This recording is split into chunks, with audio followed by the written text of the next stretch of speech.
Vamos primeiro começar por entender mais sobre o TDAH? Primeiro ponto, nós fonoaudiólogos não realizamos o diagnóstico de TDAH. Acho importante falarmos sobre isso antes de tudo, porque muitos fonos me perguntam quais testes eu devo usar para avaliar o TDAH? Ou como saber se a minha criança tem ou não TDAH? Existem alguns questionários disponíveis que não são restritos, ou seja, qualquer profissional pode aplicar. São perguntas onde a família e a escola respondem, preenchendo cada resposta de acordo com as percepções referentes aos comportamentos da criança, como elas se comportam em determinados ambientes e situações. Estes questionários de rastreio para o TDAH são muito utilizados por psicólogos e psicopedagogos. Alguns profissionais em suas avaliações colocam a hipótese do tratamento, e do transtorno pelas respostas do questionário aplicado na família e nos professores da criança e se norteiam pelos critérios diagnósticos preenchidos do DSM-5. Bom, como eu enxergo o nosso papel e participação nesta parte do diagnóstico de TDAH? Primeiramente, as funções executivas, elas estão muito atreladas às funções cognitivas e linguísticas, como já vimos. Então, concordo que compete a nós observarmos os comportamentos executivos da criança e detalhar as nossas observações em nosso relatório e parecer. Mas vejam, estas observações referentes às capacidades executivas da criança precisam estar fortemente atreladas às situações de comunicação,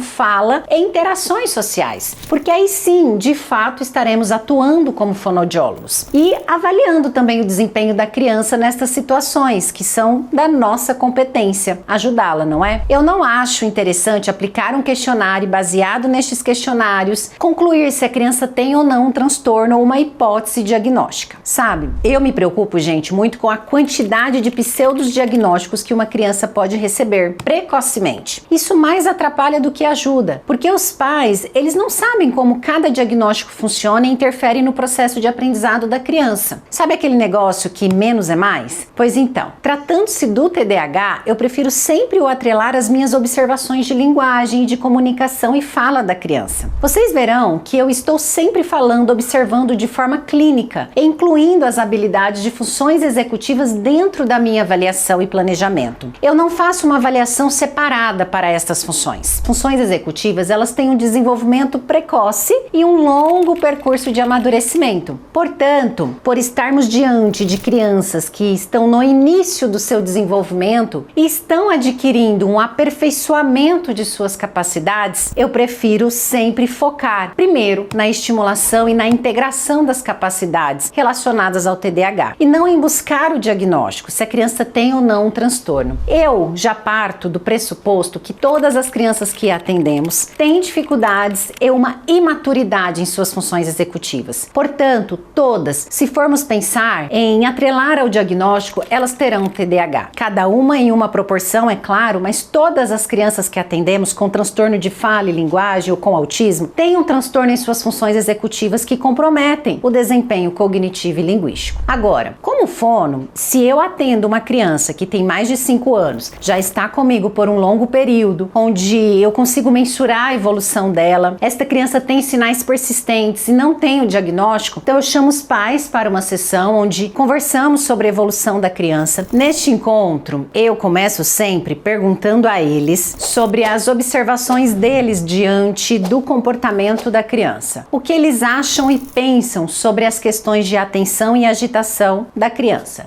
do filho deles. E então vou pontuando todas as minhas observações e digo que estamos diante de alguns caminhos que precisamos decidir quais vamos seguir. Primeiro, procurar um neurologista ou um neuropsicólogo para uma avaliação ou colocar a criança em uma terapia com um psicólogo que possa ajudar e acompanhar melhor a rotina, as questões comportamentais dela e auxiliar a dinâmica da família. Na maioria das vezes, os pais decidem colocar a criança em uma terapia com psicólogo. Outros decidem que assim que terminar o meu planejamento, eles irão iniciar todo o processo de investigação e avaliação. Vejam que são dois caminhos diferentes, então eu deixo os pais decidirem, porque cada um envolverá um tipo de investimento e logística. É muito importante nos posicionarmos desta forma. Casos em que crianças persistem em comportamentos e não tem nenhum diagnóstico, outros profissionais também atendendo e ajudando no desenvolvimento da criança, nós precisamos nos posicionarmos dessa forma, orientando, mostrando e colocando os pais a decidir decidirem o próximo passo. Agora, o que é importante sabermos a respeito da conclusão do diagnóstico de TDAH é que o diagnóstico somente é conclusivo a partir dos 7 anos. Antes dos 7 anos, pessoal, sempre será uma hipótese ou sugestivo de risco para apresentar o transtorno. Por esta razão também que é muito difícil algumas crianças tomarem medicações para o TDAH, quando é bem pequena e tem menos de 5 anos. Até mesmo uma criança autista, as questões relacionadas ao TDAH serão vistas com mais clareza e foco somente depois dos 7 anos.